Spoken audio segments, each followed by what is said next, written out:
दोस्तों, अगर आप भी अनुपमा सीरियल के सच्चे फैन हैं, तो हमारे चैनल को सब्सक्राइब करना बिल्कुल मत भूलिए। आज के एपिसोड की शुरुआत होती है जहां राही रोते हुए अनुपमा से कहती है, शायद बाद में मुझे यह कहने का मौका नहीं मिलेगा, इसलिए मैं मरने से पहले अपना मन हल्का करना चाहती हूं। अनुपमा उसे रोकते हुए कहती है कि यह वक्त सवाल जवाब का नहीं है, क्योंकि बारिश तेज होती जा रही है और हालात बिगड़ रहे हैं। लेकिन राही नहीं रुकती।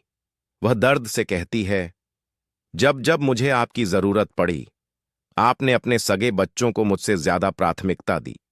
अनुपमा उसे समझाती है, ये कैसी बातें लेकर बैठ गई हो राही? बारिश तेज हो रही है। लेकिन राही जवाब देती है, आप चली जाइए, मुझे अकेला छोड़ दीजिए। अनुपमा सोचती है कि डर के कारण राही कुछ भी बोल रही है। तभी राही दुखी होकर कहती है, मुझे कभी मां का प्यार नहीं मिला, इसलिए मैं हमेशा आपके पास रहना चाहती थी, लेकिन आप मुझसे दूर भागती रहीं। अनुपमा भावुक होकर कहती है, मैंने तुम्हें कभी किसी से कम नहीं समझा, और आज भी मौत को तुम तक पहुंचने के लिए तेरी मां से लड़ूंगी। राही रोते हुए कहती है, मैं आपसे बहुत प्यार करती थी, लेकिन आपने मुझे माया के साथ जाने दिया और रोका भी नहीं। अनुपमा जवाब देती है, मैं माया से उसका हक नहीं छीन सकती थी, लेकिन तुम्हारी याद में कितनी तड़पी हूं, यह सिर्फ मैं और मेरे कान्हा जानते हैं। राही कहती है, आपने फिर उनके बारे में सोचा, मेरे बारे में नहीं। अनुपमा समझाती है, तुमने ही कहा था कि माया मां के साथ जाना है, इसलिए मैंने दिल पर पत्थर रखकर तुम्हें जाने दिया। वह राही से कहती है कि पहले यहां से बाहर निकलो, फिर जितना मन चाहे मुझसे नाराजगी निकाल लेना। लेकिन राही कहती है, अब मुझ में हिम्मत नहीं बची। अनुपमा उसे अनुज की कसम देकर कहती है, पहले इस गड्ढे से बाहर निकलो, फिर जो कहना है कह लेना। राही अपने पैर का पत्थर हटाती है। अनुपमा उसे शाबाशी देती है और दोनों मिलकर दीवार के पत्थर हटाने लगती हैं। दूसरी तरफ कोठारी हाउस में मोटी बा सबको बताती हैं कि गौतम के पिता ने उसे घर से निकाल दिया, क्योंकि उसने कोठारियों के खिलाफ केस करने से मना कर दिया। वह कहती हैं कि गौतम ने अपने सारे शेयर्स बेच दिए ताकि परिवार पर कोई आंच न आए। पराग मजाक में कहता है कि गौतम तो एक अच्छा एक्टर बन सकता है।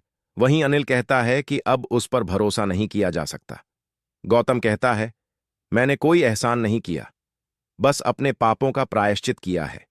मोटी बा सबको रोकते हुए कहती हैं, गौतम यहीं रहेगा, अगर अंश को दिक्कत है तो वो जा सकता है। यह सुनकर अंश हैरान रह जाता है।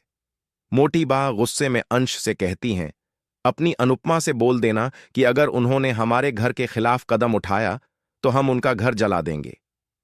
सभी दंग रह जाते हैं। इधर अनुपमा राही को गले लगाती है, उसके पैरों की चोट पर पट्टी बांधती है। दूसरी ओर देविका और जसप्रीत अनुपमा को ढूंढ रहे होते हैं। देविका कहती है कि प्रकाश की पत्नी भी फोन नहीं उठा रही, इसलिए वह प्रकाश के घर जाकर अनुपमा को ढूंढेगी। सरिता उसे मना करती है, लेकिन देविका और जसप्रीत चुपके से निकल जाती हैं। अनुपमा राही से कहती है, तुम हमेशा आधे सच को पूरा मान लेती हो। शिकायत करना तो सीख लिया, लेकिन मां को समझना नहीं सीखा। वह राही से एक मौका मांगती है।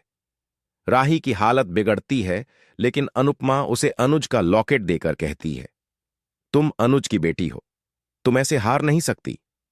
राही हिम्मत जुटाती है। अनुपमा उसे सहारा देती है और रस्सी तक ले आती है। अनुपमा कहती है, मेरी पीठ पर पैर रखो और ऊपर जाओ।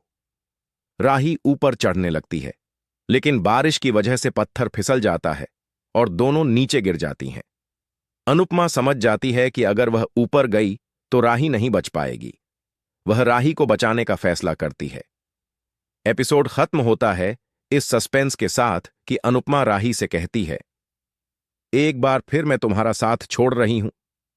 राही बाहर निकलती है, लेकिन पत्थर गिर जाता है और अनुपमा नीचे रह जाती है।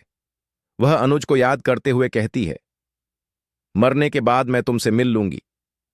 राही भगवान से मदद की गुहार लगाती है और तभी कोई उसकी मदद के लिए आता है। तो दोस्तों, आज का एपिसोड कैसा लगा हमें कमेंट करके जरूर बताएं, और ऐसे ही डेली अपडेट्स के लिए वीडियो को लाइक करें, शेयर करें और चैनल को सब्सक्राइब करना बिल्कुल मत भूलिए।